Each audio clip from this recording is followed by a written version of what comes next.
오늘 저의 사연은 얼른 쓰고 싶어 글이라도 남기지 않으면 안 될 것 같아 큰맘 먹고 제보합니다. 평소 사연 채널을 보고 있으며 웃기도 하고 울기도 했었는데요. 이 사연을 결국 사연 채널까지 제보하게 되다니 감회가 남다릅니다. 하지만 이 글을 다 쓰고 여러분들에게 따뜻한 조언을 듣고 나면 기분이 나아질 것 같아요. 부디 끝까지 들어보시고 어떤 말이든 좋으니 댓글 남겨주시면 좋겠습니다. 그럼 일단 남편과 만난 시점쯤부터 이야기를 풀어볼게요. 저는 남편을 동네 서점에서 만났습니다. 저에겐 두 개의 취미이자 인생의 낙이 있는데요. 하나는 목욕탕을 가는 것이고 하나는 동네 서점을 가는 것입니다. 목욕탕에서 때를 밀고 나면 너무 시원하고 개운해 그 기분에 피로가 풀리는 기분이고요. 서점은 어렸을 적부터 책을 좋아했던 터라 만화책이든 뭐든 가리지 않고 보곤 했었는데 이 나이가 되어서도 힘들 때면 책에 의지하고 서점을 찾게 되더라고요. 당시 제 나이는 30 후반이었는데요. 말 그대로 노처녀였습니다. 그래서 주변에 좋은 남자를 찾고 싶어도 다들 저보고 너무 늦었다며 한번 갔다 온 남자를 만나는 게 어떻겠냐는 말까지 하더라고요. 희서 씨 나이 됐으면 한번 갔다 온 남자 만나는 게 낫지 않을까 싶어. 그 나이 되도록 결혼 안 했으면 오히려 더 이상하지 않을까? 아, 네.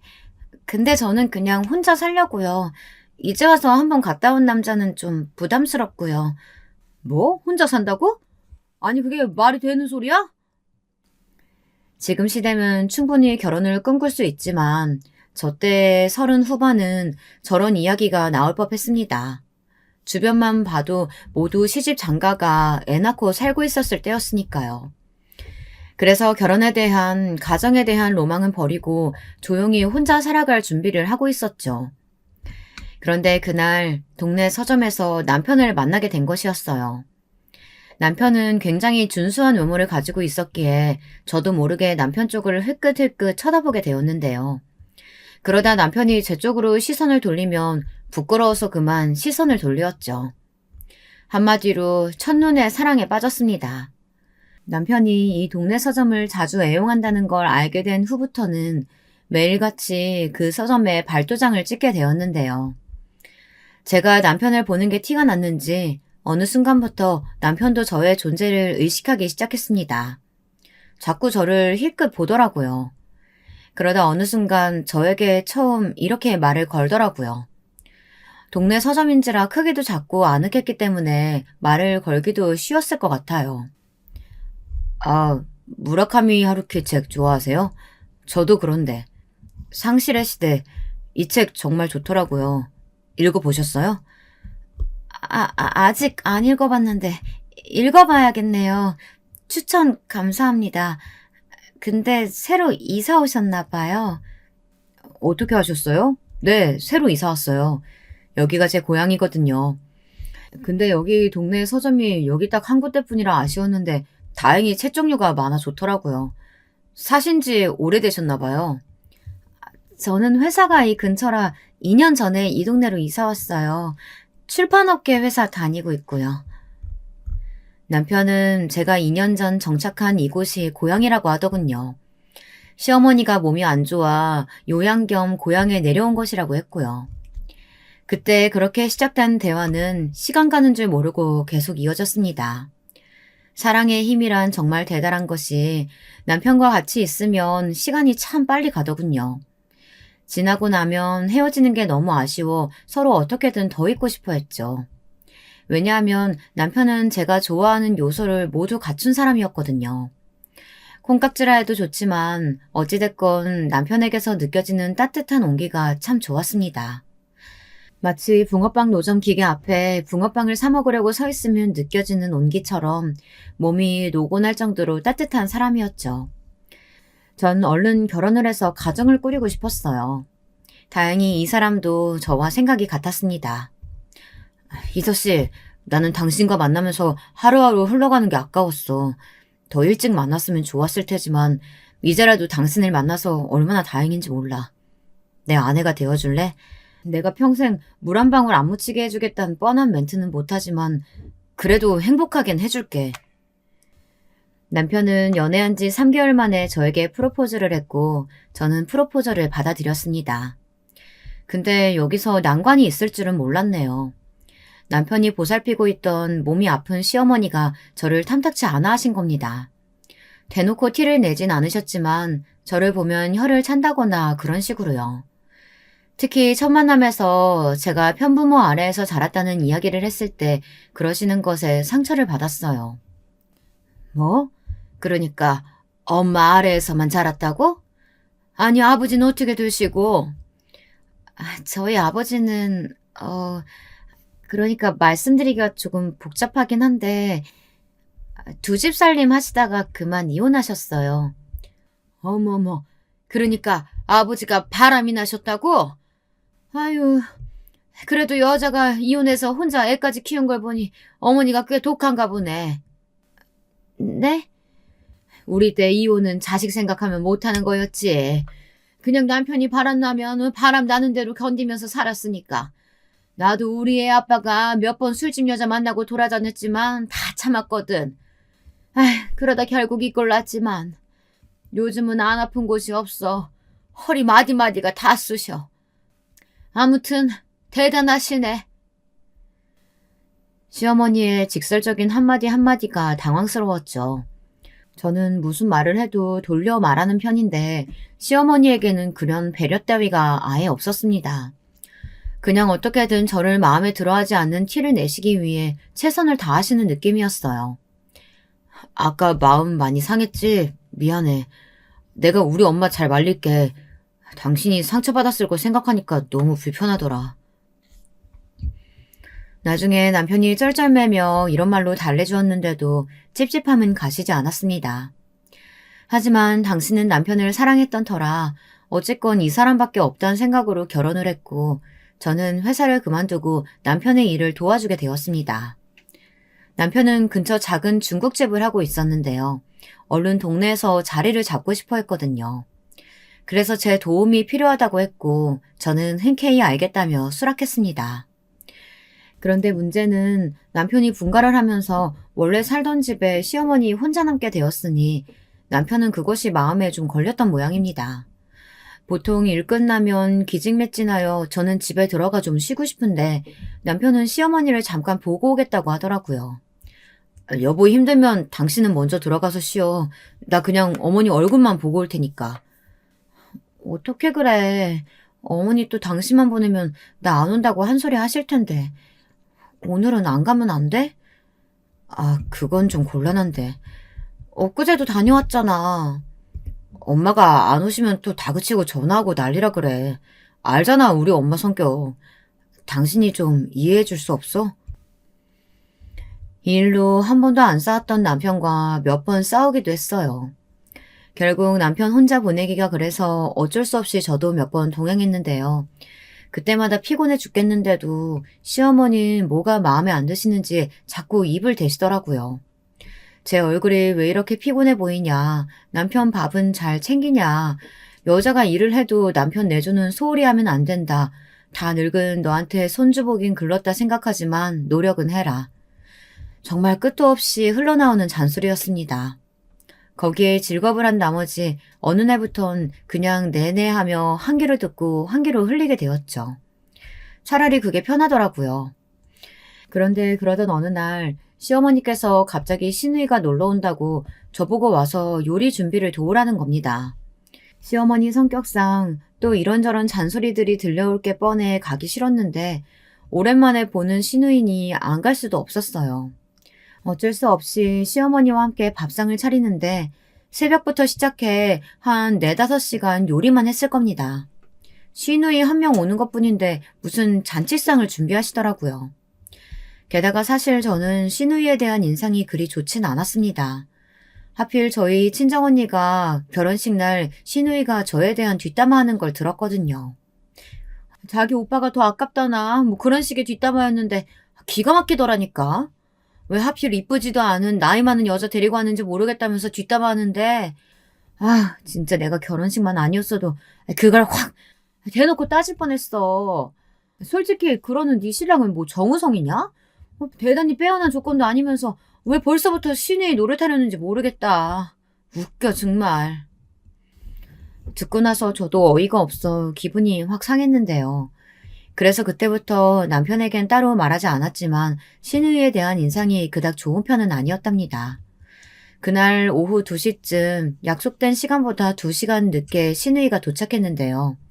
신우이는 시댁에 들어서자마자 사과와 인사 한마디 없이 저를 보고 그냥 씩 웃더라고요. 아가씨, 늦는다면 늦는다고 말씀해 주시지. 식사 차려놓고 저랑 어머님이랑 한참 기다리고 있었는데. 아, 새언니, 내가 차가 막혀서 그랬어요. 깜빡했네. 아, 그나저나 엄마, 나온다고 또 맛있는 거 준비해놨다면서? 새언니도 같이 요리했죠? 우리 엄마 허리 아프니까 언니가 많이 도와줬어야 할 건데. 네, 그렇지 않아도 제가 도와드렸어요. 그래요? 잘했네. 그때 벌써 마치 아랫사람 대하듯 하는 신우이의 태도에 벌써 기분이 안 좋아졌답니다. 근데 갑자기 부엌으로가 풍겨오는 음식 냄새를 맡더니 인상을 확 찌푸리더라고요. 여기서부터 신우이의 무례한 행동이 시작되었어요. 잡채 면을 들어 입안에 넣어보더니 아우 어머 아우 이건 간이 너무 짜다. 이거 간장을 얼마나 집어넣은 거야? 새언니 이거 새언니가 한 거죠? 우리 엄만 이렇게 짜게 안 하거든. 하고 시비를 걸더라고요. 짜요? 아가씨 입맛이 싱겁다고 하길래 일부러 설탕 더 넣고 덜 짜게 한 건데. 아, 새언니 간 볼 줄 모른다. 그래서 우리 오빠 요리는 어떻게 해주는 거예요? 신우이의 연달아 이어진 말에 저는 기분이 팍 상했습니다. 근데 제가 여기에 반박하려고 하니 시어머니가 나와서는 절 꾸짖기 시작하더라고요. 아이고, 내가 잡채 이거 네가 맡는다고 했을 때부터 불안불안했는데 너는 우리 아들 음식 장사 돕는다면서 간을 이렇게 못 봐서 어쩌니? 아이고, 우리 딸 오랜만에 와가지고 음식 좀 먹이려고 했는데 다 망쳤네. 아유, 그래도 뭐 어쩌니? 예, 네 새언니가 그래도 일찍 와서 한 거니까 네가 이해하고 먹어라. 어머님, 왜 그렇게 말씀하세요?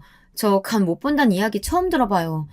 그리고 사람 입맛이 다 다르니까 마음에 안 드셔도 넘어가실 수 있잖아요. 아가씨도요.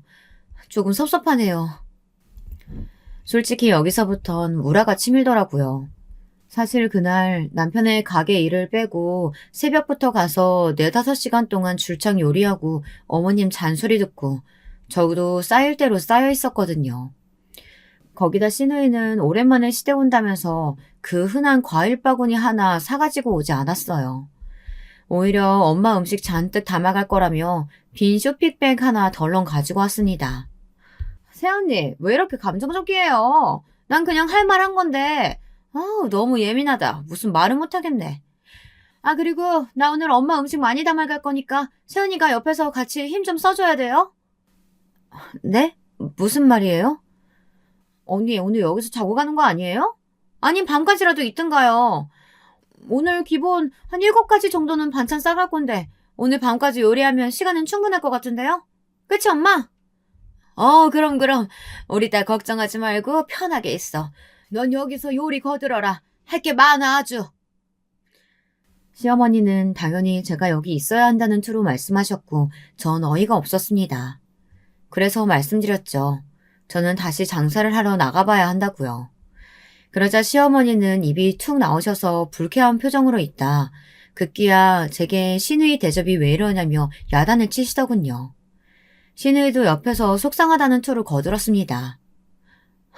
아니, 네 신우이가 뭐 여러 번 오는 사람도 아니고 어쩌다 한 번 오는 앤데 너는 꼭 그렇게 불편한 티를 내야겠냐? 제가 언제 불편한 티를 냈다 그러세요. 저는 그냥 가게 장사하러 나가봐야 한다고 말한 것뿐인데요. 새언니 그게 그거예요.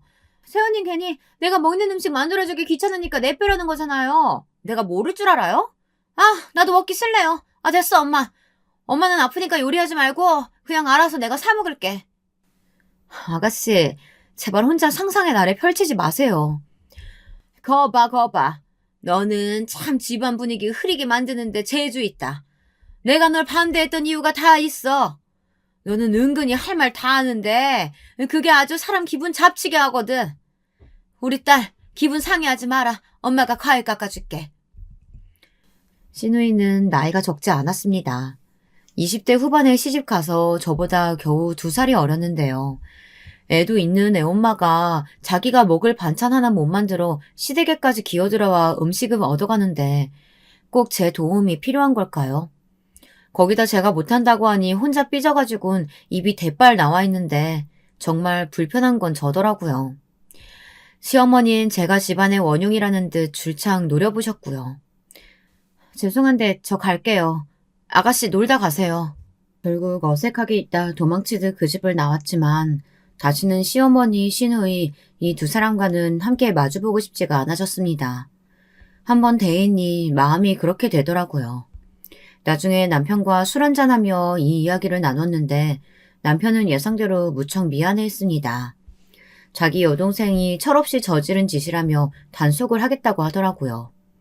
하지만 전 그마저도 하지 말라고 했습니다. 됐어. 나중에 그 화는 누가 감당하라고. 나는 아가씨나 어머님이나 너무 대하기 힘들어. 그냥 이렇게 거리 최대한 벌려가면서 얼굴 안 보고 사는 게 나아. 당신도 뭐 더 하지 마. 그래, 알겠어. 당신이 그렇게 말한다면. 그래도 도움 필요하면 꼭 말해. 남편은 자신이 어떻게든 중재해보겠다고 노력했고 저도 남편이 있다는 생각에 잠깐 든든한 마음도 들었습니다. 덕분에 그 일은 잊고 살아가고 있었죠. 식당도 조금씩 단골 손님도 만들어 나가며 자리를 잡아가고 있었기에 맛과 정성을 다하기 위해 더욱 바쁘게 지내고 있었습니다. 그런데 그러던 어느 날 남편과 저 모두 시어머니와 정면으로 마주쳐야 할 사건이 일어나고 말았는데요. 시어머니가 용한 무당에게 부적을 받아왔다며 저에게 바지 주머니에 꼭 부적을 넣고 자라고 하더라고요. 거기까진 어르신이니 이해할 수 있었죠. 문제는 부적의 돈값인 1,000만 원을 저희에게 요구하는 것이었답니다. 아니, 엄마, 1,000만 원이나 주고 이걸 사왔다고요? 엄마, 이거 완전 사기당한 거예요. 어떻게 1,000만 원을 주고 이걸 사오실 생각을 하셨어요? 아니, 그 전에 엄마 돈이 어디서 나서요? 어디서 났겠니? 우리 딸한테 빌렸지. 아유, 아는 아줌마들 다 총동원해가지고 야금야금 빌리기도 했고. 아무튼 엄마 마음이 이 정도라는 거야. 이렇게라도 해야 아기씨가 들어설 것 같으니까 그 돈 드린 거지. 그리고 사기 아니다. 아주 용한 무당이야. 내가 아는 몇 사람도 이 사람한테 갔더니 애가 들어섰대. 소문이 벌써 파다해. 근데 엄마가 능력이 없잖니. 돈은 너희들이 내줘라. 엄마, 나는 그런 무속신앙 안 믿어요. 알잖아요. 그리고 1,000만 원. 1,000만 원은 너무 큰 금액이에요. 이거 어떻게 환불이라도 받아오면 안 돼요? 도로 물러요. 뭐? 절대 안 돼. 이걸 왜 물러? 부적이 물을 수 있다고 누가 그러디? 그리고 나는 반드시 손주를 봐야겠는데. 시어머니는 남편의 말에 절대 안 된다며 길길이 날뛰었어요.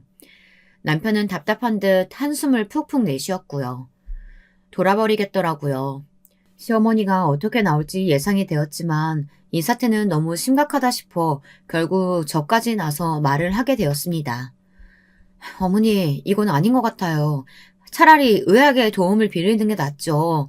무당에게 가서 이렇게까지 하는 거 저희 애초에 원하지 않았어요. 부적값 못 드려요. 죄송해요. 제가 단호하게 말하자 시어머니는 그때부터 울며 불며 바닥을 치고 한 맺힌 눈물을 토해내기 시작했어요. 자기 집안 대가 끊기게 생겼다면서 말입니다. 시누이는 출가 외인이니 어차피 글렀고 아들이라곤 남편 하나뿐인데 대가 끊기면 자기가 하늘에 갔을 때 어떻게 시아버지 얼굴을 볼 수 있겠냐고요. 상당히 당황스러웠습니다. 아니, 저희에게 그럼 먼저 상의라도 하시지. 그것도 하지 않고 덥석 부적을 사서 1,000만 원을 달라고 하다니요. 이건 뭐 강제로 돈 뜯기는 거와 다를 바 없는 거 아닌가요? 남편은 안 되겠다 생각했는지 여기서 강경하게 자기는 이 돈 주고 절대 부적 못 산다고 못 박았고 저도 남편을 따라 일어나게 되었습니다. 근데 그때부터 시작이었죠. 시어머니는 계속해서 전화로 줄기차게 돈을 요구하시더니 급기야 저희 집에 찾아와 들어누우셨습니다. 부적은 절대 버릴 수 없고 환불도 안 되니 일단은 다달이라도 돈을 갚으라고 하시더군요. 그런데 그때 저희 친정엄마가 놀러와 계셨습니다. 항상 저희 신혼집을 궁금해하셔서 제가 며칠 편히 있으라고 했거든요. 친정엄마는 이 사정을 모르고 계시다 시어머니의 목소리에 벌떡 놀라 침대에서 일어나 바깥으로 나오셨습니다. 아니 사돈, 이게 무슨 말이에요? 무슨 부적이고 무슨 돈이요? 엄마, 그게 내가 나중에 설명할게. 아니, 나는 지금 설명을 들어야겠다. 사돈, 이게 무슨 말씀이세요? 네, 마침 잘 오셨네요. 아시다시피 우리 며느리 자궁이 너무 늙어서 정상적인 아들 생산이 불가능한 상태잖아요. 그래서 제가 용한 무당의 도움을 좀 빌렸습니다. 근데 아들놈이고 며느리고 제가 괜한 짓 벌였다고 하네요. 돈도 못 주겠다고 하고 부적 버리라고요. 세상에 이런 원통한 일이 다 있을까요? 사돈도 제 나이 때 사람이니 제 심정 아시겠죠?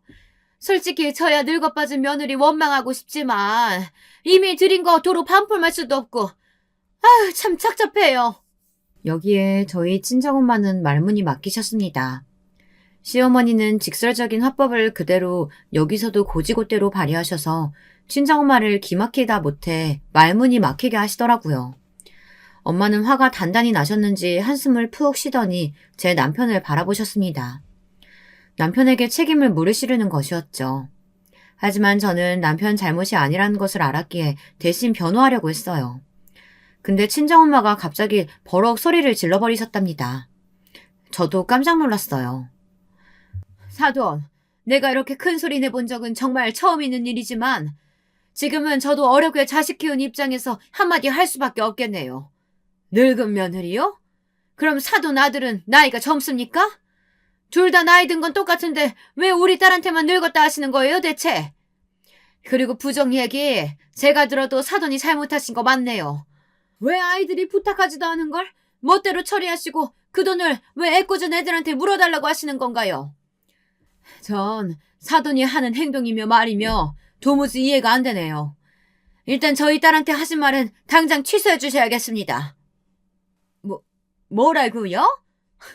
아니, 내 이럴 줄 알았어. 옆에 내가 독해가지고는.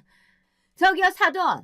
남편이 바람나서 혼자 딸 키우시더니 성질머리만 독해지신 거예요? 어따 대고 훈계해요. 내 일은 내가 알아서 합니다. 그리고 늙은 며느리 시집 보내셨으면 고마운 줄 알아야지. 지금 누가 위고 아래인지 모르겠어요? 뭐요? 지금 제가 아래란 말이에요? 그럼 당연하죠. 당연한 걸 뭘 물어?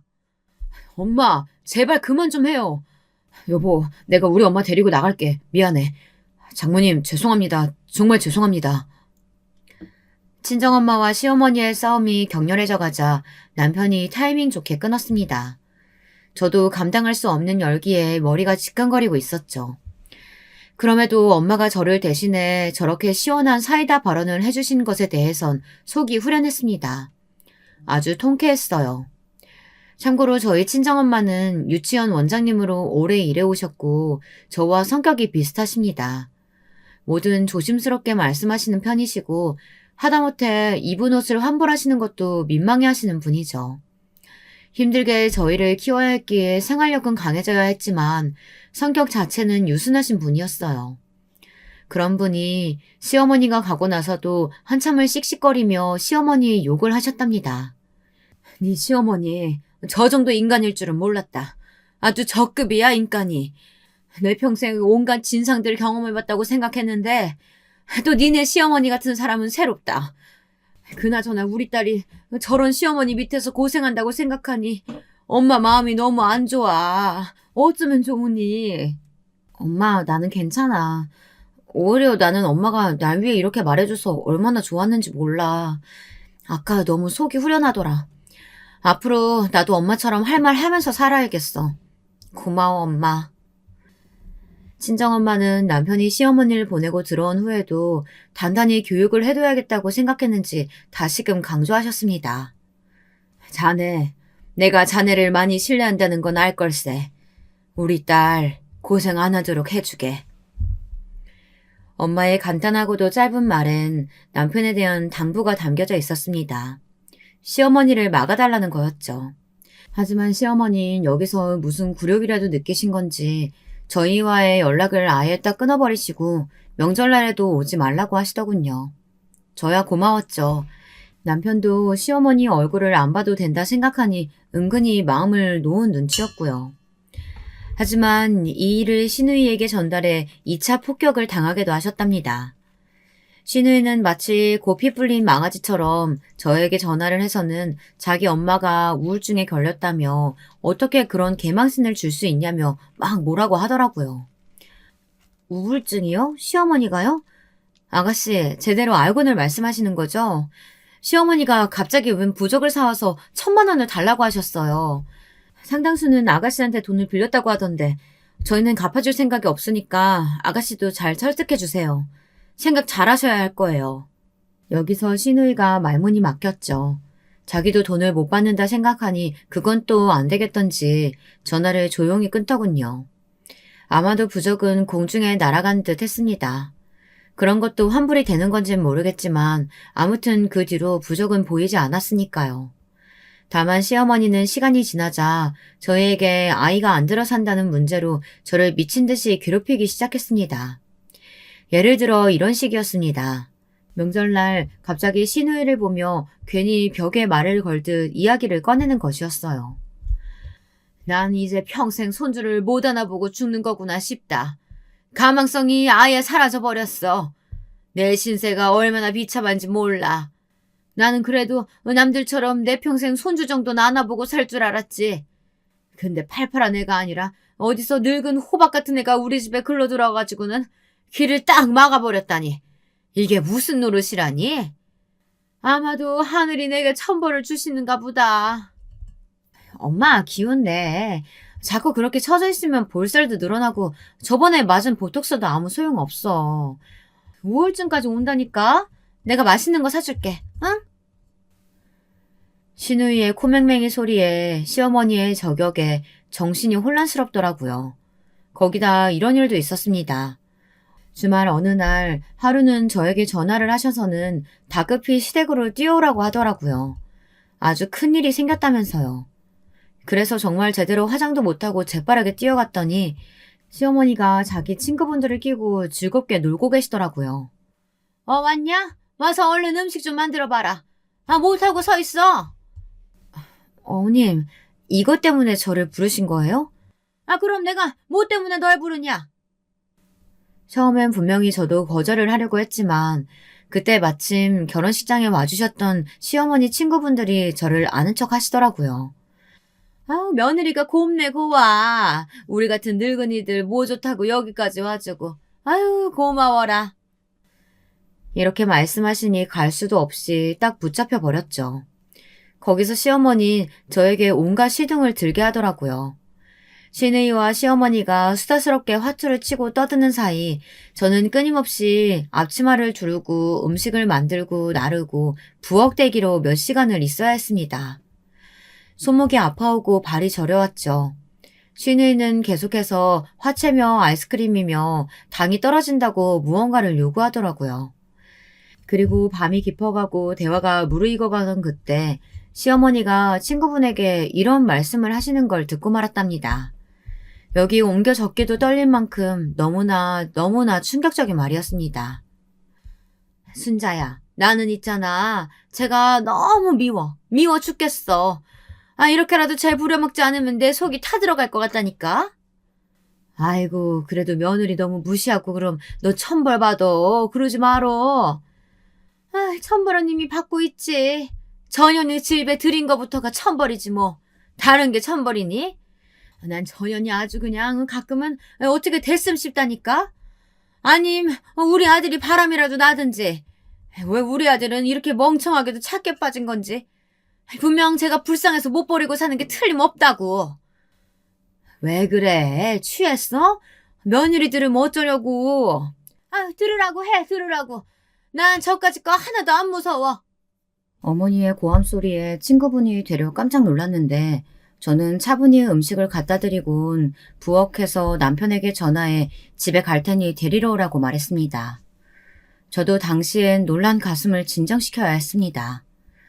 의자에 앉아 남편을 기다리며 요동치는 가슴을 쓸어내리고 있는데 남편이 헐레벌떡 달려와 제가 앞치마 두르고 있는 걸 보고는 시어머니에게 살그머니 화를 내더군요. 엄마, 엄마는 도와주지도 않고 또. 됐어, 여보, 가자. 남편은 말을 다 잊지 않았지만 이미 눈초리에선 시어머니에 대한 원망이 가득 담겨 있었습니다. 시어머니는 그 와중에 취했는지 벌거운 눈으로 소리를 질러댔고요. 뭐가? 네 마누라 편 들려고? 너 변해도 한참 변했다. 원래 넌 엄마 바라기였는데, 엄마만 좋아했는데, 전엔 나밖에 몰랐던 애가. 시어머니는 여전히 당당하셨습니다. 사람으로서 뱉으면 안 될 말들을 뱉으셨으면서도요. 신우이는 옆에서 그 말을 듣고는 실실 웃고 있는 얼굴이었고요. 그날 시어머니의 말은 저에게도 상당한 충격이었습니다. 잊고 싶은 말이라 차마 남편에게 말할 엄두도 나지 않았어요. 입 밖으로 꺼낼 용기가 안 났달까요? 지금 생각하면 어쩌면 남편에게 말을 하는 것이 나중에 일을 예방할 수 있는 길이기도 했을 것 같습니다. 아무쪼록 그 이후 시어머니를 마주하는 일은 더 불편해졌고 이러니 저에게 명절날이든 어떤 시댁 행사든 무섭도록 지치고 힘든 날이었습니다. 결국 남편에게 선언해버렸죠. 여보, 나 그냥 이제 시댁엔 최대한 안 가며 살게. 그래도 되지? 너무 스트레스 받아. 그래도 돼. 당신이 원한다면. 남편은 간결한 말로 괜찮다고 말해주었어요. 덕분에 저는 마음이 좀 편안해졌고 그저 일에만 집중할 수 있었어요. 남편의 가게는 이제 안정기에 완전히 접어들었던 터라 저희는 가게 확장도 생각하고 있었죠. 그러기 위해선 어느 정도 자금이 필요했는데 모아놓은 적금을 깰까 고민하고 있었습니다. 그런데 그러던 어느 날 기적 같은 일이 일어났어요. 저희는 적금을 깨지도 않았고 가게 확장도 하지 않았습니다. 왜냐면 제가 임신을 했거든요. 사실 저희 부부도 아이를 바라지 않은 것은 아니었습니다. 다만 시어머니의 과한 관심과 압박이 부담스러웠던 것이었죠. 믿기지가 않아, 여보. 정말 나 임신한 거 맞아? 맞아. 나 너무 떨린다. 그럼 나 아빠 되는 거야? 이제 길거리에 다니는 아빠들 안 부러워해도 되겠다. 적금도 깨지 말고 우리 아이 위해 쓰자. 내심 남편은 길거리에 유모차를 끌고 다니는 부부들이 부러웠는지 그런 말을 하더라고요. 그날 저희 부부는 서로 껴안고 기뻐했습니다. 이보다 더한 축복이 있을까 싶더라고요. 저는 임신 초창기에는 유산을 조심하기 위해 장사도 나가지 않고 몸을 돌봤습니다. 남편도 그러라 했고요. 남편은 제 임신 기간 동안 원래도 잘해 주었지만 특히나 더 다정하고 세심하게 돌봐주었습니다. 제가 임신했을 때 딸기를 정말 잘 먹었거든요. 평상시에는 과일을 별로 좋아하지 않았는데 이상하게 아이를 임신하자 과일이 엄청 땡기더라고요. 여보, 조금만 기다려. 내가 지금 복숭아 사가지고 들어가는 길이니까. 복숭아를? 아니 여보, 또 어디 멀리까지 가서 사온 거지. 못 살아 정말. 당연하지. 우리 여왕마마 드실 건데 가장 좋고 비싼 걸로 사가야지. 남편은 정말이지 지극정성이었고 아직도 이 일을 생각하면 고마워요. 근데 한 가지 고민이 생겼습니다. 이 얘기를 시어머니에게 전해야 할지 말입니다. 사실 전해야 하는 게 당연하지만 워낙에야 감정이 좋지 않았으니 말하기도 꺼려지더라고요. 당시 시어머니는 아들과 멀어져 섭섭하다며 시골에 계신 친척분들 집에 가 있었는데요. 언제고 알게 될 사실일 것 같아 저는 임신 중기에 알리게 되었습니다. 뭐 정말이냐? 아니 임신을 했다고? 네가? 세상에, 세상에. 내가 절에 가서 기도를 그리 했던 게 먹혔나 보다. 이 애를 어쩌면 좋냐? 일단 주변 사람들한테 당장 알려야겠다. 언니 일로 좀 와봐요. 시어머니는 그야말로 눈물까지 흘리며 임신 소식을 기뻐하더라고요. 그러면서 은근슬쩍 첫 아이니 아들이어야 한다고 말씀하시는데 거기엔 침묵으로 일관했습니다. 신우이 또한 시어머니에게서 소식을 들었는지 전화로 축하한다는 말을 하더군요. 마지막에 하는 눈치였지만 진심으로 한 말이라 여기고 받아들였어요. 근데 덧붙인 말들은 참으로 신우이 닿았죠. 고마워요, 아가씨. 근데 새언니, 출산 엄청 아픈 거 알죠? 아마 죽을 듯이 아플 건데. 경험상으로는 아마 딱 죽는 게 낫겠다 싶을 정도로 아프더라고요. 아, 그래요? 주변에서 아프다고들은 많이 하더라고요. 그래도 우리 아이 낳는 거니까 참고 어떻게든 건강하게 낳아야죠. 네. 아, 그리고 제가 육아 선배로서 충고하자면요. 육아도 정말 힘들어요. 잘 수 있는 시간도 별로 안 되고 돈도 또 얼마나 드는지. 저는 가끔 애 낳은 걸 후회한다니까요. 애네만 없었으면 4시간 더 생길 텐데. 네.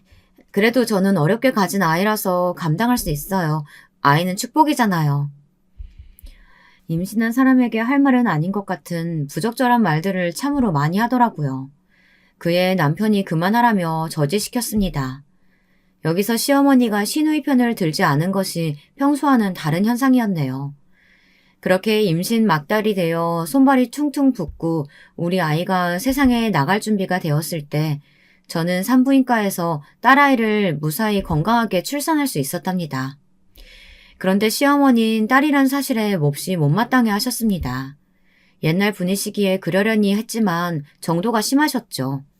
옆에 저희 친정 어머니가 계셨는데 아이를 낳고 집에 와 있던 제게 그러시더군요. 저는 당시 산후통이 심했습니다. 배가 콕콕 쑤셔 손과 발이 다 아프고 진통제까지 먹어야 할 정도였어요. 너 조리원인지 거기서 비싼 돈 주고 조리받았으면 됐지. 못하러 사돈까지 불렀니? 아이고, 딸 낳은 게 뭐 별거라고 이런 유세를. 아이고. 저는 괜찮은데 왜 그렇게 말씀하세요.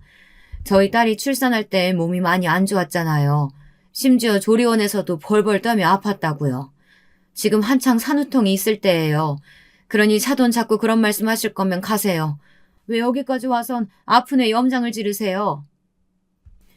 엄마가 옆에서 칼같이 막아주니 대꾸할 필요가 없어 좋았습니다. 저는 몸 상태가 너무 안 좋아 정신이 혼미할 지경이었거든요. 친정엄마가 옆에 와서 간호해 주시니 눈물이 날 정도로 든든했어요. 여자들이 아이를 낳으면 호르몬 변화 때문인지 감정의 기복이 심해진다던데 저도 우리 아이를 낳고 난 후 여러 가지도 눈물이 많이 났거든요. 아이를 낳은 건 분명 감사한 일이지만요. 그런데 산후통을 그렇게 심하게 앓고 있던 와중 친정엄마께서 잠시 집에 돌아가야 할 일이 생겼습니다.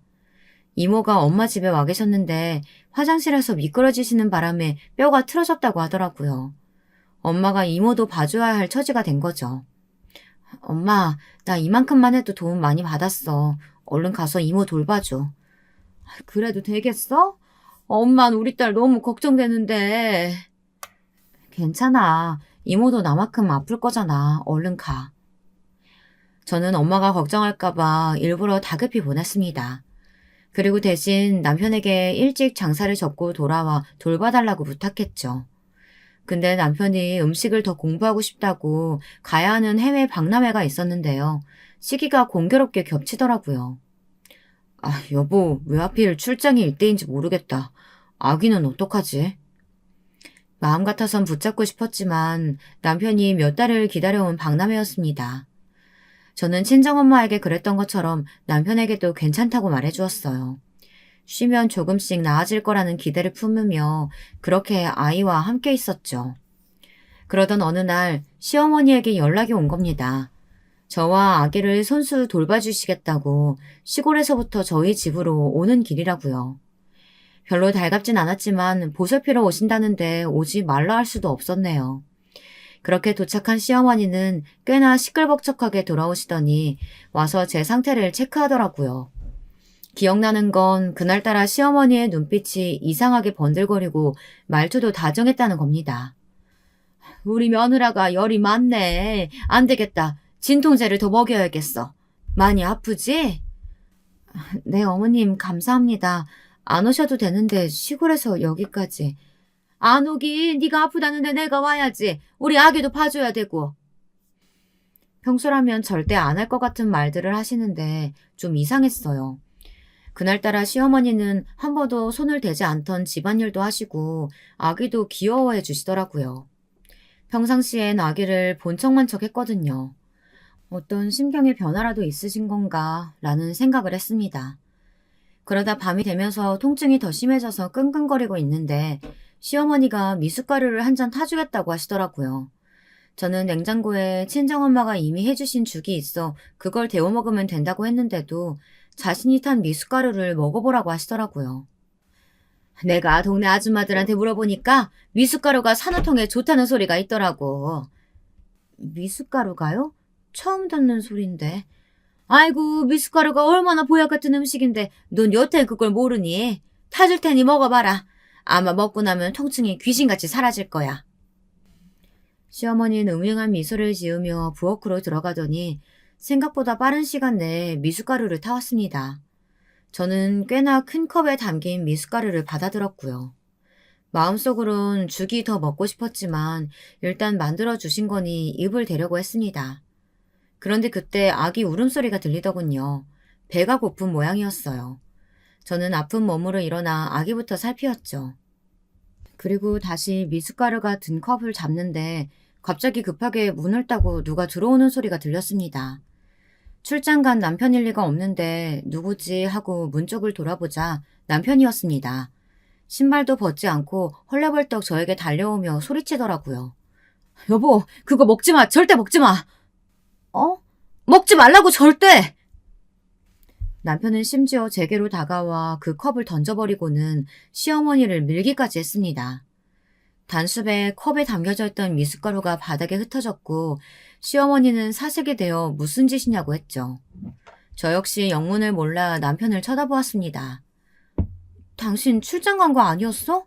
아니, 여길 어떻게 온 거야? 어떻게 오긴.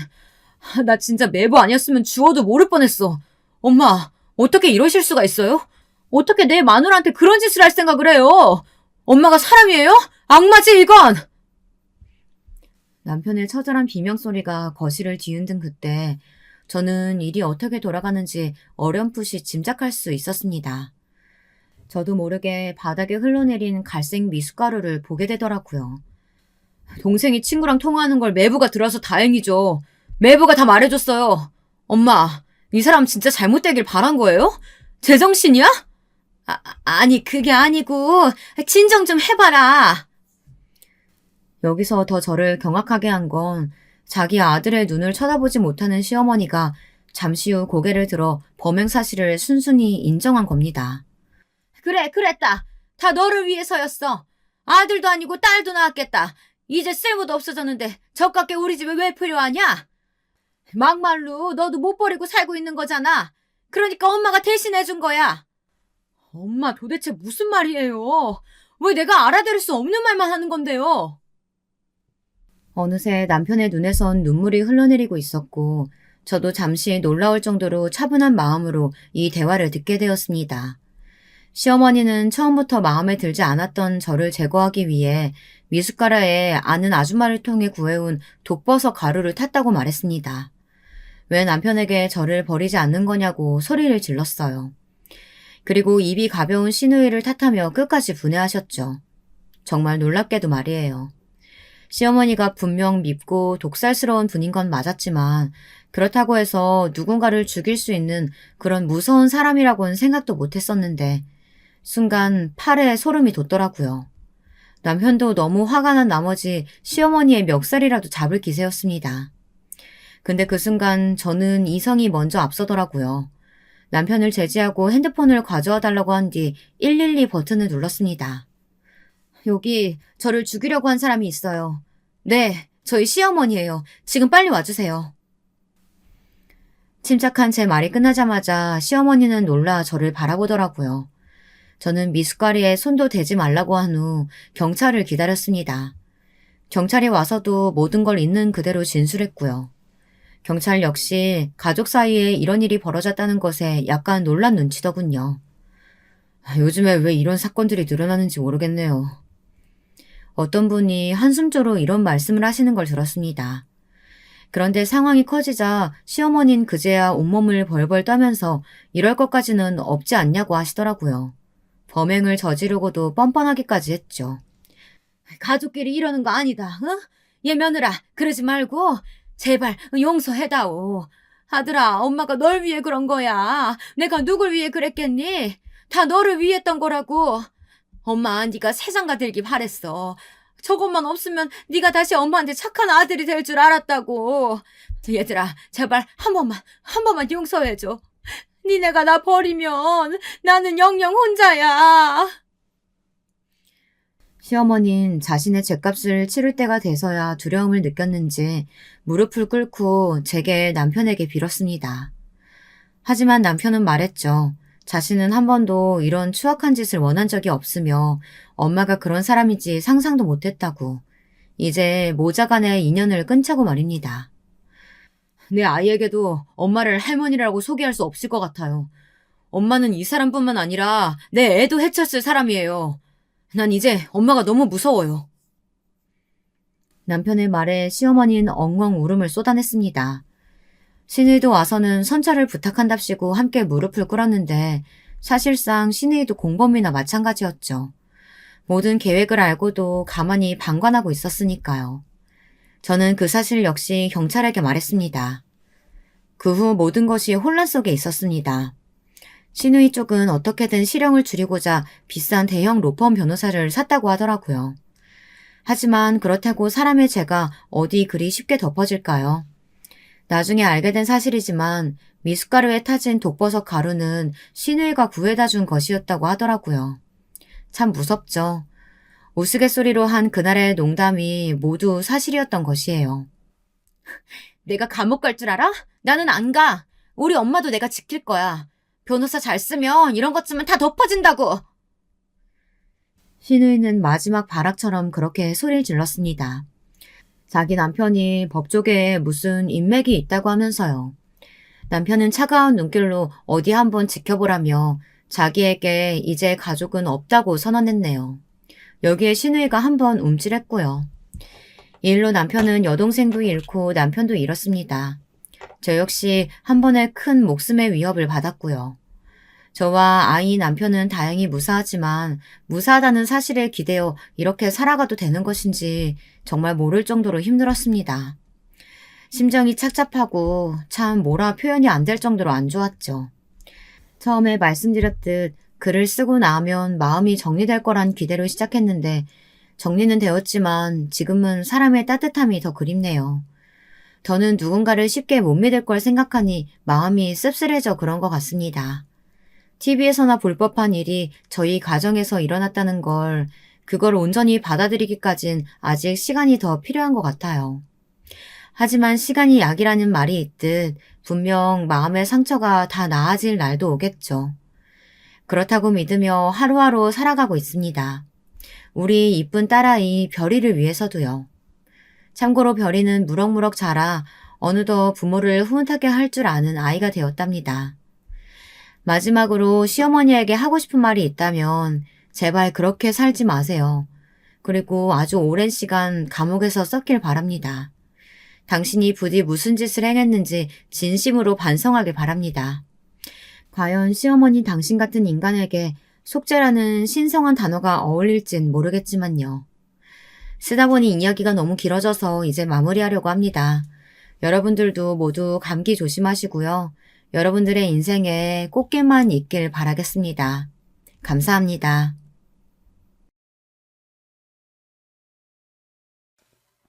안녕하세요. 저는 60대 아줌마입니다. 여름 내내 날씨가 덥고 비도 많이 와서 계속 사연 유튜브만 들으면서 시간을 보냈는데요. 제 인생 이야기도 한 번쯤 들려드리고 싶어서 이렇게 써서 보내봅니다. 저는 가난한 집에서 태어났어요. 제 나이대 분들은 아마 다들 아시겠지만 그 시절에는 가난한 집들은 정말 끼니 걱정을 해야 할 정도였거든요. 지금처럼 굶을 걱정 정도는 하지 않아도 되는 가난, 그런 게 아니라 입을 옷도 먹을 음식도 없는 가난이었어요. 그래서 저는 아주 어릴 때부터 동네 이곳저곳을 돌아다니면서 일을 하는 것에 익숙해져 있었죠. 아버지는 알코올 중독에 술을 너무 많이 드시고 다니셔서 일용직으로 일하시는 날도 적었어요. 대신 엄마가 불량식품을 만들어 파는 일을 하셨는데 그 일을 돕기도 했죠. 그러다가 그 일마저도 없는 날에는 엄마가 삭바느질이나 동네 떡집 일을 도우러 나가셨고, 저는 동네에서 다른 아주머니들 심부름을 하고 용돈을 조금씩 얻어 받기도 했었고요. 다행히도 동네 분들이 좋은 분들이 많아서 그 덕분에 용돈을 조금씩이라도 받아서 엄마한테 드릴 수가 있었어요. 밥도 얻어먹고 다닐 수 있었고요. 아무튼 그렇게 가난했던 덕분에 저는 어려서부터 돈이라는 것에 굉장히 집착이 강했어요. 저희 엄마가 어떻게든 돈을 모아서 저축을 해놓으면 어김없이 아버지가 그걸 빼앗아가서 도박을 하거나 술을 드셨죠. 그래서 엄마는 언제나 돈을 모으면 집안 어딘가 마루 밑이라든가 찬장 위쪽에 돈을 숨겨놓고는 하셨어요. 그래야 간신히 돈을 모아서 저희가 학교에 갈 때 필요한 돈을 내주실 수가 있었거든요. 저는 돈을 벌면 당연히 숨겨야 한다고 생각했고 그 이후에도 그게 버릇이 되었어요. 사실 그럴 필요가 없어졌는데도 돈을 벌었을 때 다른 사람들한테 그걸 들키거나 다른 사람들이 알게 하면 절대로 안 된다고 생각했었죠. 20살 조금 넘었을 때 아버지가 돌아가시고 그 후 얼마 지나지 않아서 어머니도 돌아가셨어요. 부모님이 돌아가셨을 때 슬픈 게 아니라 도리어 홀가분하더라고요. 저한테는 남동생이 한 명 있었는데 그 애도 일찍 철이 들어서 벌써 10대 후반에 돈 벌고 자기 길 찾아 집을 나가버렸고요. 결국 저희는 전부 뿔뿔이 흩어졌고 저는 가족이라고는 아무도 없는 천의 고아 신세가 되어서 혼자 살아가게 되었죠. 그러니까 저는 이런 식으로 살아와서 더 돈을 열심히 벌게 되었어요. 처음에는 정말 닥치는 대로 아무 일이나 막 하다가 결국 식당에서 일을 하게 되었어요. 그런데 그때 주방 일을 도우면서 제가 요리에 재능이 있다는 거를 처음 알게 되었죠. 그래서 20대 후반부터 식당 주방에서 일을 시작했고 그 후로 음식 장사를 배워서 자신감을 가지게 되었어요. 그 사이에 결혼도 했고요. 결혼은 30에 했는데 식당에 재료를 배달해주는 채소집 총각하고 하게 되었죠. 남편은 참 좋은 사람이었어요. 술도 마시지 않았고 성실하고 착했죠. 비록 무뚝뚝하기는 했지만 남자는 사근사근하게 말하는 것보다 성실하고 착한 게 우선이니까요. 연애 결혼이라 서로 정도 있었고 서로 성실하다 보니 돈도 잘 벌어와서 잘 모였고요. 그때쯤 정말 행복했던 것 같아요. 아이도 금세 낳아서 기르기 시작했고요. 다만 제가 일이 너무 바쁘다 보니 아이를 둘 이상은 낳지 못할 것 같아 첫 아이만 낳기로 했어요. 아들이었는데 그 애도 참 착하고 성격이 무른 아이였죠. 그러다가 다니던 식당에서 독립해 나왔고 제 식당을 차리게 되었어요. 제 식당은 처음 시작할 때는 정말 작은 곳에서 시작했지만 그래도 제가 열심히 혼자 음식도 하고 서빙도 해서 그럭저럭 손해가 나지는 않았었죠. 처음부터 잘 되리라는 욕심은 내지 않았어요. 어차피 남편도 채소 배달 일로 돈을 벌어오고 있었으니 손해만 나지 않으면 조금씩 커져가면 된다고 생각했었죠. 그리고 제 가게는 조금씩 커졌고 나중에 TV 맛집 프로그램에 한번 나오고 나서는 손님이 엄청나게 몰리기 시작했어요. 솔직히 말하면 그 TV 프로그램에 나오기까지 10년이 넘게 걸렸어요. 그리고 그 사이에 참 많은 일들이 있었죠. 고등학교만 간신히 나온 여자가 아무것도 아는 것 없이 식당을 내서 그 식당을 끌고 갈 때 얼마나 사기꾼 같은 놈들이 많이 붙는지 아세요? 사기꾼뿐 아니라 멀쩡한 식당에 대고 돈 내놓으라고 하는 깡패 새끼들도 있었죠. 그런 놈들 물리치고 피해서 도망가고 정말 보통 일이 아니었어요. 저희한테는 저희를 보호해줄 가족들도 없었으니 더했었죠. 사실 저희 신랑도 시부모님이 모두 돌아가시고 거의 천외고아나 다름없는 상태였거든요. 저희는 딱 저희 세 식구만 하늘 아래에 있었던 거였죠. 얼마나 힘든 시기였던지. 하지만 물론 아이를 키우면서 너무 기쁜 일도 많았어요. 자식 길러보신 부모님들은 다 아시겠지만 어떤 힘든 상황에서도 아이가 자라면서 주는 기쁨만 있다면 못 견뎌낼 것이 없었거든요. 저희 아들은 워낙 착한 아이였고 자라면서 저한테 단 한 번도 실망을 줘보지 않은 아이였어요. 언제나 부모를 먼저 생각하고 항상 노력하는 애였으니까요. 그 덕분에 저희 아이는 잘 자라서 모범생으로 컸고 나중에는 대학도 꽤 좋은 곳에 들어갔답니다. 아이가 커갈 때쯤에는 저희 식당도 상당히 자리를 잡고 커져서 남편이 채소 배달 일을 그만두고 제 식당에 와서 함께 일을 할 정도가 되었어요. 직원도 여럿 고용했고요. 한마디로 꽤나 성공하고 출세한 거였죠. 부모도 잃은 채로 혼자 아무 곳에 나가서 일하던 20살 여자애에 비하면요. 덕분에 저희 가족은 행복하게 살았어요. 일 관련으로 뭐 힘든 일이 있어도 어쨌든 잘 되고 있어서 경제적으로 여유가 생겼고, 아이는 착하게 크고 있었고, 남편도 열심히 제 일을 도왔으니까요. 그런데 한 가지 트러블이 있었던 건 바로 제 버릇 탓이었어요. 앞에도 말씀드렸다시피 제가 좀 돈을 벌어도 쓰지 않고 남들한테 안 보이도록 숨기는 버릇이 있었거든요. 그래서 남편도 아들도 저희가 번 돈을 제대로 누리지를 못했었죠. 우리 집도 큰 데로 옮기고 가전도 좀 새로 사자. 요새 이렇게까지 아끼지 않아도 될 정도는 벌잖아. 참다 못한 남편이 저한테 그렇게 말하기도 했어요. 식당 음식을 책임지는 것도 저고 처음부터 시작했던 것도 저이기 때문에 거기서 벌어들이는 돈은 거의 제가 쓰임을 결정하고는 했죠. 그래서 남편은 저한테 그런 식으로 불평했어요. 우리가 그래도 괜찮은 가게 운영하고 있는데 지금까지 빌라 반지하에 사는 거 너무 이해가 안 되는 거 아니야? 사실 애도 컸는데 방 2개짜리에서 사는 거 너무 불편하다고. 나보다 당신이 더 불편하지 않아? 부엌도 너무 작고 낡아서 벌레 나오게 생겼는데. 어차피 집에서 음식 잘 안 하잖아요. 그렇게 불편할 것도 없어요. 벌써 오래 여기서 살고 있는데 뭐가 불편해. 저는 남편의 말에도 넘어가지 않았어요. 남편은 저보다 훨씬 넉넉한 성격으로 젊은 시절에도 친구들한테 돈을 빌려주다가 받지 못하고 낭패를 본 경험이 제법 있었거든요. 그래서 남편이 돈을 좀 풀어서 쓰자고 하는 말에는 귀를 기울이고 싶지가 않았어요. 아니 여보, 그렇다고 치고 애 낯은 좀 세워주자고. 학교에서 친구들이 놀러 온다는데 우리 집에 어떻게 초대를 해? 왜? 우리 집이 어때서? 오라고 하면 되는 거지. 아니, 안 오면 더 좋지. 우리 집에서 밥 안 먹고 그만큼 돈도 안 드니까. 여보, 그러면 안 돼. 애는 그래도 우리 사정되는 한 넉넉히 키워야 하는 거야. 남편은 안타까워하면서 그렇게 말했지만 저는 애도 아끼는 법을 배워야 한다고 생각해서 귀담아 듣지 않았어요. 주변 사람들은 다들 자세한 건강검진도 1년에 한 번씩 받는다는데 그것도 하지 않았거든요. 건강한 사람들이고 다들 뭐 한 환갑이나 넘어야 병에 걸리는 거지 건강한 젊은 사람들이 왜 건강검진 같은 걸 받는지 이해할 수가 없었어요. 그렇게 남편이 50대가 될 때까지는 평온하게 살았죠. 비록 돈은 벌어도 쓸 줄을 몰라 죄다 은행에 쟁여놓고 집을 사서 집문서를 숨겨놓고 살면서도 말이에요. 남편이 가끔 불평은 했지만 아들도 그렇고 다들 익숙해져서 크게 불편은 못 느꼈어요.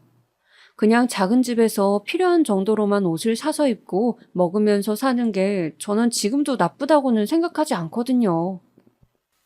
그런데 그때쯤 한 가지 제가 후회할 일이 생겼어요. 바로 남편이 암에 걸린 거였죠.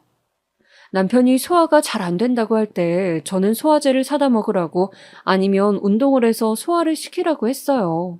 그냥 너무 많이 먹고 움직이지 않아서 그렇게 소화가 잘 안 되는 거라고 퉁박을 주면서요. 하지만 남편은 점점 더 살이 많이 빠졌고 건강이 나빠지는 게 눈에 보일 정도가 되었어요. 저는 망설이다가 남편하고 같이 병원에 가서 건강진단을 받아보았지요. 사실 그 건강진단을 받으면서도 온갖 영상을 찍는 게 왜 이렇게 비싼가 싶어서 안절부절했어요. 남편이 건강하면 이런 게 다 소용없는 거라고 생각이 되어서요. 어찌나 사람이 멍청했던지 말이에요. 결과적으로 남편은 위암이었어요. 그것도 위암 말기였죠. 의사는 이해할 수가 없다는 듯이 저한테 물었어요. 아니, 검사를 좀 받으셨어야죠. 그리고 소화가 안 된다고 하신 지가 좀 되었을 것 같은데 신경을 안 써주셨나 봅니다. 그게 저는 건강진단 받으려면 큰 돈이 드는 줄 알고. 예방이 최우선입니다. 지금 환자분 상태가 워낙 안 좋아요. 빨리 조치를 취해야 합니다. 저는 그때 정말 눈앞이 캄캄하더군요. 원래 혼자 부모님 잃고 처녀적에 살았지만 그래도 남편과 결혼한 이후에는 그에게 정말 많이 의존했거든요. 그런데 그런 남편이 위암 말기라니 절망적이 될 수밖에 없었죠. 그동안 건강관리에 돈을 쓰지 않았던 것도 너무 후회가 되었고요. 남편은 그럴 줄 알았다는 사람처럼 평온했어요. 어느 정도는 자신의 건강 상태를 미리 알고 있었는지도 모르죠. 저는 울었지만 남편은 오히려 저를 위로했고요. 그래서 결국 남편은 반년 뒤에 사망했어요. 아들하고 저는 같이 붙들고 울었죠. 얼마나 슬프던지. 그러면서도 살아가야 했기에 저는 아들과 서로 의지하면서 다시 일어났어요. 그렇게 다시 장사를 하는데 남편의 빈자리가 너무나 크더군요. 이제 남편이 없으니 더욱 하이에나 같은 것들이 꼬일 수 있겠구나 싶어서 나중에 아들한테 물려줄 요량으로 부동산을 좀 구입했어요. 집은 나중에 떨어질지도 몰라서 수도권 쪽에 땅을 좀 사놓았죠. 제가 모은 돈에 비하면 뭐 그리 많진 않았지만 그래도 나중에 받고 나면 제법 재산에 도움이 될 만한 금액이었어요. 아들은 그 후로 제 가게를 돕겠다고 했어요. 원래 졸업하고 나서 취직을 했는데 취직하고 나서 버는 돈이 생각보다 적더군요. 월급쟁이들 월급이 다 거기서 거기기는 하지만 제가 가게를 하고 있다 보니 더욱이나 그렇게 느껴졌어요. 그래서 그냥 가게로 오라고 제가 먼저 권유하기는 했죠. 저희 가게는 무척 잘 되고 있었고 만약 아들이 물려받으려면 미리부터 저한테 음식이며 운영 노하우를 배워야 했으니까요. 아들은 저희 가게에 들어온 이후 무척 빠르게 일을 배웠어요. 어느 정도였냐 하면 한 1년 지난 다음에는 제가 더 이상 손을 댈 필요가 없을 정도였죠. 요리에도 재능이 있어서 저보다도 훨씬 더 빨리 음식을 배워서 잘하게 되었어요. 아휴, 우리 아들 덕분에 엄마가 쉴 수 있겠다. 이제 엄마 마음 놓고 쉬세요. 그래, 나는 이제껏 단 한 번도 휴가를 못 가져봤는데 이제 갈 수 있겠네. 저는 아들이 너무 듬직하고 믿음직스러워서 정말 고맙더라고요. 가게 시작하면서부터는 하루도 마음 편히 쉬는 날이 없었는데 이렇게 쉴 수 있도록 맡길 수 있는 사람이 나타났으니 기쁠 수밖에요. 그 후로 아들과 저는 번갈아가며 가게에 나가 운영을 했어요. 그런데 그러던 중 제가 건강검진을 받았는데 놀랍게도 저한테도 암이 발견되었어요. 위암이었고 다행히도 초기였죠. 엄마까지 돌아가시면 안 돼요. 저는 진짜... 아들은 제 손을 붙들고 간절하게 말하면서 저한테 성실하게 암 치료를 받아달라고 부탁했어요. 저 역시도 이 나이에 벌써 아들을 두고 갈 생각은 없었기에 항암 치료를 적극적으로 받았죠. 그래, 나도 아직 결혼도 못한 널 두고 갈 생각은 없다. 적어도 너 결혼하는 건 꼭 보고 갈 거야. 저는 그렇게 말하면서 건강 회복에 힘썼어요. 실제로도 아들이 아직 결혼도 하지 못했고 손주도 보지 못했는데 제 인생이 여기서 끝날 수는 없는 노릇이었으니까요. 다행히도 초기였기에 암은 수월하게 치료를 할 수 있었어요. 그동안 저는 몸이 약해져서 가게에 아예 안 나가기 시작했고 아들이 전부 알아서 관리하고 있었죠. 이제 제가 쉬고 싶다는 뜻을 내비쳤더니 아들은 그러시라고 자기가 알아서 잘 운영하겠다고 대답해 주었어요. 얼마나 고맙고 든든하던지요. 그리고 한 가지만 더. 너 얼른 결혼했으면 좋겠다. 결혼이요? 그래, 네가 결혼해야 엄마가 건강이 안 좋아져도 안심할 것 같아. 제가 그렇게 말하자 아들은 건강 나빠진다는 이야기는 하지도 말라면서 성을 냈어요. 하지만 건강 상태라는 게 제 마음대로 되는 것은 아니잖아요. 그래서 아들한테 복잡하게 생각하지 말고 빨리 좋은 아가씨 만나 결혼이나 하라고 성화를 냈죠. 여기저기서 아가씨도 많이 주선해서 만나라고 선을 봐주기도 했어요. 주로 얌전하고 조용한 아가씨들이 많았죠. 아들은 그런 아가씨들을 만나면서도 별로 마음에 들어 하지 않다가 결국 그중 한 명하고 마음이 맞아서 결혼을 하게 되었답니다. 며느리감이 된 아가씨는 나이가 좀 어렸어요. 겨우 21살. 아들이 당시 29이었으니 나이 차이가 좀 났었죠. 애가 어찌나 얌전하고 말수도 적은지 너무 어려서 더욱이나 안쓰러웠어요. 부모 잃고 혼자 떠돌던 제 처녀 시절도 생각나고 해서요. 아유, 결혼 생활 너무 걱정 말렴. 시엠이라 해도 엄마처럼 생각해. 저는 결혼을 한 며느리의 손을 잡고 그렇게 말하고는 했죠. 며느리는 그러면 작게 예 하고 대답하면서 고개를 숙이고는 했어요. 워낙 소심하고 말수도 많지 않은 아이였거든요. 제가 가게에 나가지 않고 있으니 아들은 저를 모시고 살아야 한다고 주장했고 저도 그쪽이 더 좋았어요. 어차피 며느리도 직장에 다니고 있었는데 결혼 후에도 계속 다니기로 해서 집안 살림을 해줄 사람도 필요했거든요. 제가 몸이 안 좋아도 집안 살림 정도야 얼마든지 해줄 수 있었으니 당연히 제가 집에 같이 있는 게 좋았죠. 아들과 며느리는 상당히 사이좋고 궁합이 좋은 부부였어요. 저희 아들도 워낙 착하고 상냥한 아이라서 말 한 번 크게 못하는 애였고 며느리도 말수 적고 얌전한 아이였거든요. 그래서 둘이 같이 있으면 한 번도 큰 소리가 나질 않았어요. 게다가 아들이 나이가 훨씬 많은 편이라서 대부분의 문제에 있어서 아들이 져주었고요. 저 역시도 그 둘이 참 예쁘게 사는 것 같아서 싫은 소리는 전혀 하지 않았어요. 잔소리를 할 만한 문제가 생겨도 제가 조금 더 움직여서 처리하는 게 낫지 애들 피곤한데 거기다가 제가 잔소리까지 하고 싶진 않았거든요. 다만 며느리한테 제대로 다 말하지 않은 게 있다면 가게에 대한 거였어요. 제가 워낙 돈 벌어들인 건 비밀스럽게 관리해야 한다는 주의여서 아들도 가게에서 번 돈 중 절반 이상을 저한테 가져와서 그걸 꽁꽁 숨겨두었거든요. 그래서 며느리는 저희 집이 그렇게까지 돈을 잘 벌지는 못해서 자기가 계속 직장을 다녀야 한다고 생각했어요. 미안한 일이기는 했지만 어차피 그 돈이 전부 아들 부부 것이 될 거라 괜찮다고 생각했었죠. 그런데 겨우 21살에 결혼한 며느리는 몸이 참 많이 약했어요. 나이가 어려서 임신도 잘 될 거라고 기대한 게 사실이었는데 기대와는 다르게 많이 힘든 일이 있었죠. 1년이 지나고 2년이 지나도 임신이 되질 않아서 걱정이 많이 되었어요. 보통 노력하는데도 임신 안 되는 기간이 1년이 넘으면 난임이라고 하잖아요. 누가 봐도 틀림없이 난임인 상황이었던 거죠. 그런데 병원에 가서 검사를 해보니 아들은 아무런 문제가 없는데 며느리 쪽의 몸이 너무 약해서 문제라는 말을 들었어요. 그 외에도 자궁 쪽이 좀 환경이 좋지 않다고도 했고요. 며느리는 정말 열심히 임신하기 위해서 노력했기 때문에 딱히 그 애를 탓할 생각은 안 들더라고요.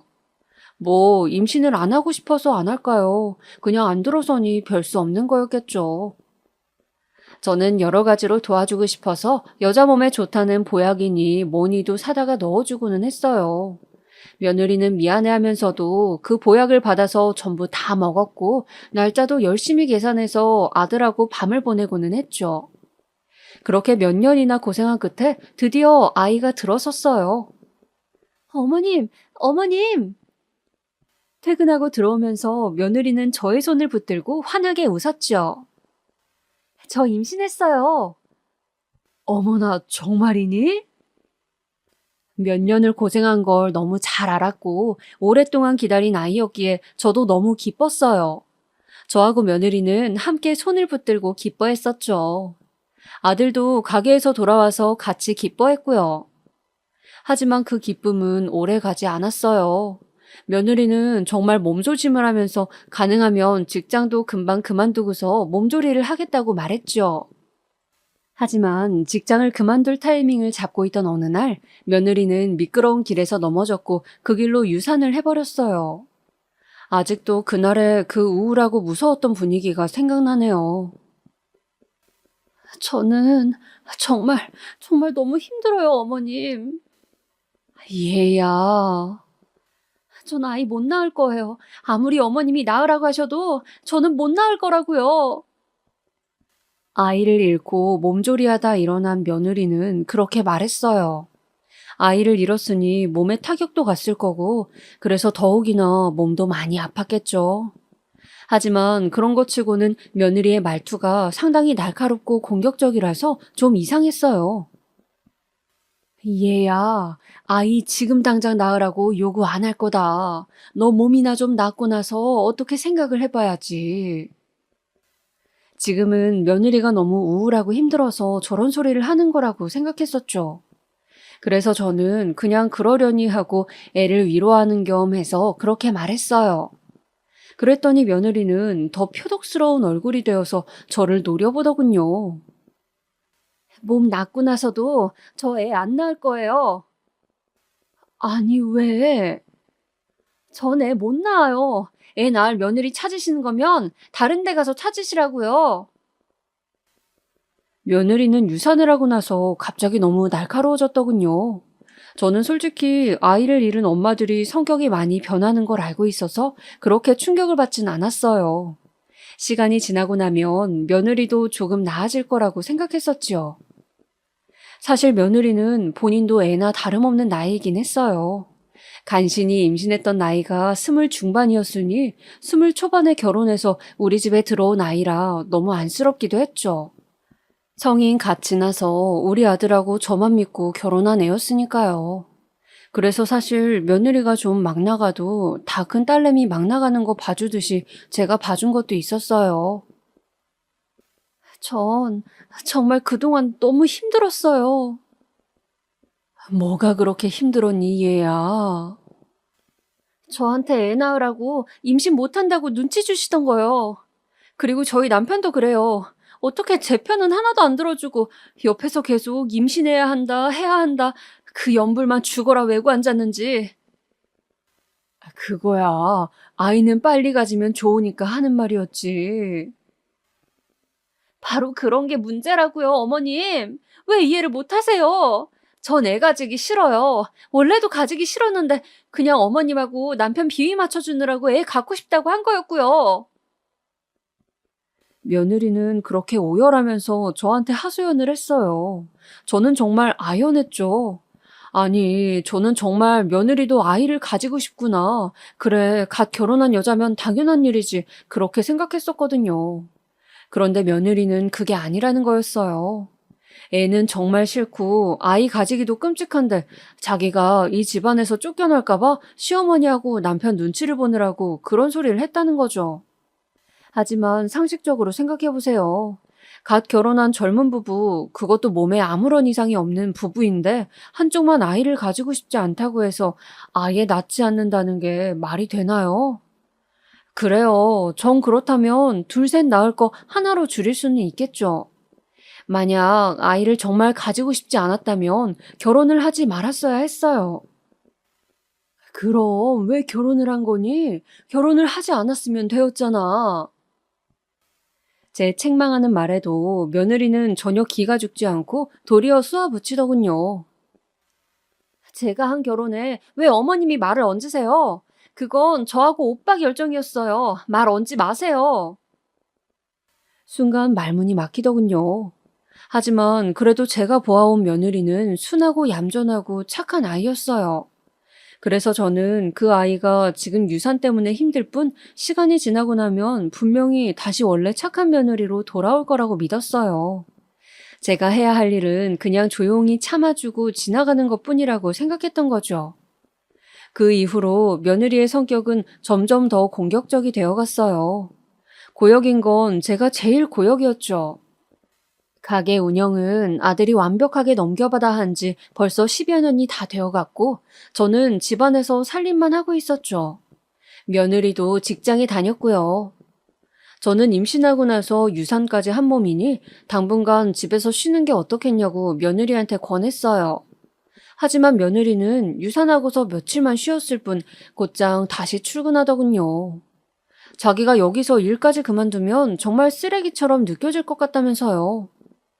정말 이해할 순 없었지만 그래도 저 아이가 마음을 돌려먹어야 우리 집안이 다시 평화로워질 것을 알기에 저는 열심히 아들과 며느리 둘의 뒷바라지를 했어요. 사실 서글펐죠. 저는 손주가 태어나면 제가 다 케어해줄 자신이 있었고 제 손으로 길러줄 수 있다고 생각했어요. 며느리는 직장에 다니든 집에 있든 편하게 있으라고 할 자신이 있었다고요. 하지만 정말 헛된 꿈이었죠. 유산 이후로 며느리는 점점 더 못되어 먹은 행동을 했어요. 밤늦게 술을 마시고 들어오는 일도 잦아졌죠. 처음에는 회식이라고 해서 그냥 아무 말도 안 하고 넘겼는데 이게 몇 번이고 계속되다가 결국 석 달 뒤쯤에는 아예 인사불성이 되어서 회사 직원한테 끌려서 들어왔거든요. 저희 아들도 너무 놀라서 며느리를 받아들어 안았는데 아무도 못 알아보면서 그렇게 거칠게 욕을 해대더라고요. 씨발, 내가 성질 죽이고 사니까 만만해 보이냐? 아, 여보. 닥쳐 멍청아. 자기 남편한테 하는 소리였지만 옆에서 듣고 있는 저도 참 씁쓸해지고 황당하더군요. 아들은 이런 욕을 처음 들어봐서 어떻게 해야 하나 쫄쫄매고 있었고 저도 뭘 어찌해야 할지 알 수가 없었어요. 나름 가게 운영으로 사회생활은 잘한다고 생각했는데 며느리 문제는 또 다르더군요. 며느리는 그렇게 술을 마셔대면서 회사에 다녔는데 어느 날은 저희 집 앞까지 누군가 차를 태워줬어요. 하도 그 애가 늦어져서 제가 창밖을 보고 있었거든요. 그런데 며느리가 어느 남자 차에서 내려서 비틀거리면서 서 있었어요. 제가 부축하러 나가야 하나 고민하는 사이에 운전석에서 남자가 내려서 며느리를 부축하더군요. 그러더니 어두운 골목길을 쓱 보고서는 며느리를 껴안고 애정행각을 시작하는 거였어요. 며느리는 귀찮다는 듯이 손을 저었지만 곧 그 남자한테 매달리면서 호응하기 시작했고요. 저는 너무 놀라서 저도 모르게 창문을 열고 꽥 소리를 질렀어요. 예. 어머님? 순간 술에 취했다가 정신이 돌아오는지 며느리가 눈을 꿈뻑거리면서 저희 집 창문 쪽을 바라보더군요. 그 남자는 허둥거리면서 얼른 며느리한테서 떨어져서 저한테 인사를 했어요. 그러고서는 차를 타고 사라지는데 그때 제 방 안에 있던 아들이 나와서 얼른 며느리를 데리고 들어왔죠. 아직 아들은 보지 못한 상황이라 저는 어찌해야 할지를 모르겠어서 며느리를 노려보고만 있었어요. 하지만 며느리는 뻔뻔한 얼굴로 저를 데려 쳐다보더군요. 아휴, 너무 취해서 그 사람이 오빠인 줄 알았어요. 그게 무슨 소리니 대체? 저는 너무 뻔뻔한 며느리의 말에 할 말이 없더라고요. 며느리는 계속해서 오리발을 내밀면서 별일 아니라는 식으로 나왔어요. 사실 너무 어두웠고 거리도 좀 있어서 정확히 그 남자가 포옹 이상을 했는지 제가 제 눈으로 확인이 된 건 아니었거든요. 그냥 술 취한 직장 동료끼리 조금 과한 포옹이었는지 아니면 정말 심각한 애정 행각이었는지 확신할 수가 없었어요. 아들은 제 말을 듣고서 그냥 말없이 침묵하더군요. 며느리가 너무 뻔뻔하게 자기는 아니라고 말하고 있으니 아들도 뭐라고 할 말이 없었던 모양이에요. 사회생활 하려면 술도 먹고 직원들하고 친목도 다지고 그러는 거예요, 어머님. 어머님은 집에서 들러붙어 사시니까 모르시겠지만. 그게 무슨 소리니? 어머님은 집에서 편하게만 사셨죠? 아이고, 밖에서 돈 버셨어도 그게 제대로 된 돈이었겠어요? 푼돈이지. 아들한테 얹혀 살면서 이것저것 따지지 마세요. 저도 이제 안 참아요. 며느리는 술에 취한 채로 그렇게 말하면서 저한테 따지듯이 굴었어요. 저는 정말 어이도 없었고 우리 옛날 사정을 모르는 이 며느리가 대체 무슨 소리까지 할 수 있을까 궁금해질 지경이었어요. 어머님한테는 뭐 받을 것도 없잖아요. 이렇게 별거 없는 집안에 시집 온 사람 장하게 생각하셔야죠. 그러면서 며느리는 그대로 자기 방에 들어가 버리더군요. 아들은 머리를 짚었어요. 그 애도 너무 골치가 아프고 미치겠는 모양이더라고요. 원래 저러지 않던 애가 어쩌려고 저러는 거지? 나 이제는 정말 같이 못 살 것 같구나. 저도 그러네요. 잡아주는 것도 한계가 있죠. 유산에서 스트레스 받고 충격받은 건 이해해요. 하지만 그게 우리 잘못도 아니고 계속 받아주고만 있잖아요. 저하고 어머니는 대체 무슨 죄죠? 아들은 한탄하면서 머리를 저었어요. 저는 아들의 어깨를 두드려주고 그날 밤은 일단 잠이 들었죠. 그런데 그 다음날 아침에 며느리가 일어나질 않더라고요. 술을 마시고 들어온 날에는 아들하고 각방을 써서 따로 자고는 했는데 작은 방에 들어간 며느리가 소식이 없었어요. 얘, 너 출근해야지. 일어나야 하잖니. 어젯밤에 그렇게 못되게 군 거고 일단 애를 깨워서 회사를 보내야 하니까 문을 두드렸어요.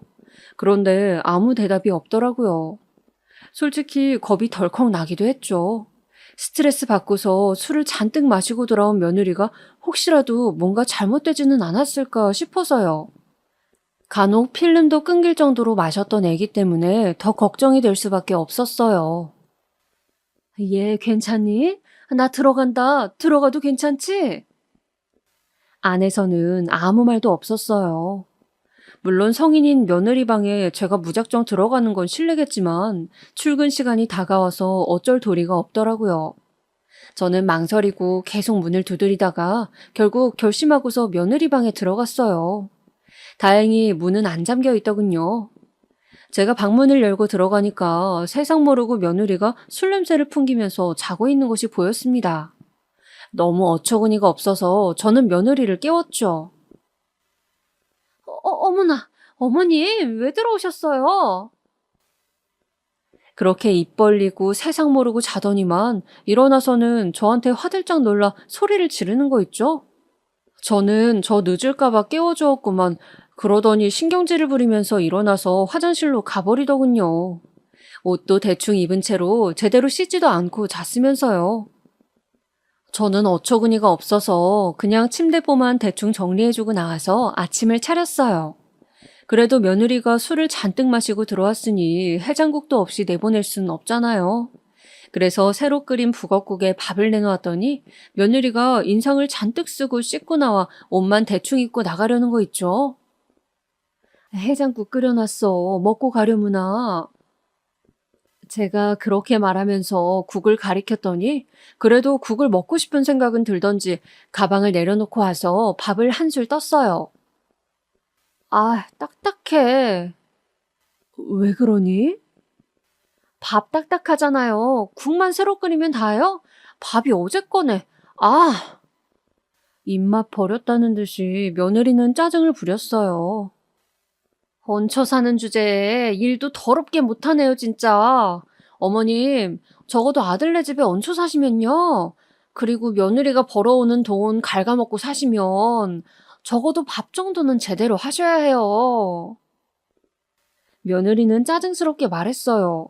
저는 정말로 이 애가 이렇게까지 변했을지는 몰라서 머리가 멍청해지더라고요. 며느리는 저를 노려보더니 고개를 저었어요. 진짜 쥐뿔도 없으시면서 왜 그러실까? 어머님 아들이 제 남편이에요. 제 남편이 벌어오는 돈은 제 거고요. 거기에 얹혀 사시면 밥이라도 제대로 하세요. 며느리는 그렇게 말하고서는 나가버렸어요. 저는 너무 어처구니가 없어서 식탁 의자에 앉았어요. 뒤늦게 큰 방에서 나온 아들이 어리둥절하면서 왜 그러냐고 물었지만 저는 거기에 대답할 힘도 없어서 그냥 빨리 나가라고 고개를 저었죠. 아들은 영문도 모른 채로 밥도 뜨지 못한 채 나갔어요. 어떻게 해야 할까? 저 멍청하고 건방진 며느리를 어떻게 해야 할까? 너무 고민이 되었는데 결국 결론은 하나였어요. 솔직하게 다 말하고 며느리 얼굴 변하는 걸 보는 거요. 그래서 그날 저녁에 저는 아들하고 며느리한테 동시에 문자를 보냈어요. 너희 오늘 일찍 들어와라. 할 말 있으니까. 아들은 곧장 네 하고 단문을 보내왔지만 며느리는 아예 답도 하지 않았어요. 그럴 줄은 알아서 저는 그냥 참아냈죠. 그리고 그동안 모아놓은 돈의 통장과 땅 문서를 가지고 나와서 거실에 앉았어요. 아들은 약속한 대로 일찍 와서 저 앞에 앉았어요. 어머니 왜 그러세요? 이제 더 이상 네 아내 못 참겠어서 그런다. 네? 아니 왜요? 저는 더 견딜 수가 없어서 아들한테 그 애가 몰랐던 며느리의 이야기들을 전부 다 말했어요. 아들은 심각한 얼굴로 듣고 있다가 오늘 아침 이야기까지 하고 나자 얼굴이 어두워졌죠. 더 같이 살 이유가 없겠는데요? 아들이 한참이나 생각한 끝에 그렇게 말했어요. 며느리는 자기가 어린 여자이고 아들이 저를 사랑한다고 생각해서 절대 헤어지지는 못할 거라고 생각했던 모양이었어요. 저희 아들은 분명히 다정하고 상냥한 아이이긴 했지만 그렇다고 해서 자기 아내가 어머니를 멸시하는 걸 두고 볼 사람도 아니었는데 말이에요. 사실 저한테도 돈 못 벌어온다고 말이 많았어요. 어머니한테 절반 드리고 제가 또 거기에서 절반을 저축했거든요. 나머지로도 분명히 생활비 충분하고 심지어 집에서 쓰는 돈은 어머니가 해결하시잖아요. 그런데도 아들이 중얼거렸어요. 며느리는 아들한테도 어지간히 바가지를 긁었던 모양이더군요. 기다리는 동안 며느리가 집으로 들어왔어요. 왜 일찍 오라고 하세요? 덕분에 야근도 못했잖아요. 회식도 있는데. 며느리는 짜증스럽게 말하면서 집으로 들어왔어요. 저는 가만히 보고 있다가 여기에 와서 앉으라고 했죠. 하지만 며느리는 가까이 와서 앉지도 않고 저를 내려다보았어요. 저는 한숨을 쉬었어요. 며느리는 저희 집이 돈이 없다고 생각하고 자기를 어쩌지 못할 거라고도 생각한 게 분명했죠. 저는 그래서 통장하고 땅 문서를 톡톡 두드렸어요. 땅과 집 여러 건이었죠. 며느리는 어리둥절한 얼굴로 그제야 앉았어요. 그 애는 손을 뻗어서 통장과 문서들을 훑어보았죠. 그래도 회사에서 일하는 애니 그 문서들을 알아보긴 하는 모양이었어요. 어? 이건 다 뭐예요? 엄청난 액수. 며느리는 당황하면서 내놓은 걸 훑어보고 그제야 제 눈치를 보기 시작했어요. 저는 그 애를 빤히 쳐다보았는데 잠시 뭐라고 입을 우물거리던 며느리는 눈이 믿기지 않는 듯 계속해서 통장 액수와 땅 문서를 들여다보았죠. 어머님, 이게 대체 다 뭔가요? 우습게도 애 목소리가 굉장히 얌전해졌더라고요. 겨우 그 문서들 몇 개 보여줬는데 말이에요. 뭐긴 뭐겠니. 거기 보면 알잖아. 내 이름으로 된 재산들이다.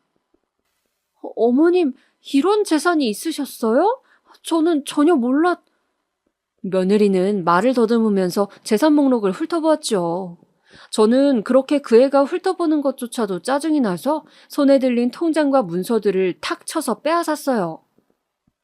그래, 진작에 이걸 보여줬으면 네가 그렇게나 깽판을 안 쳤을까? 난 그게 궁금하구나.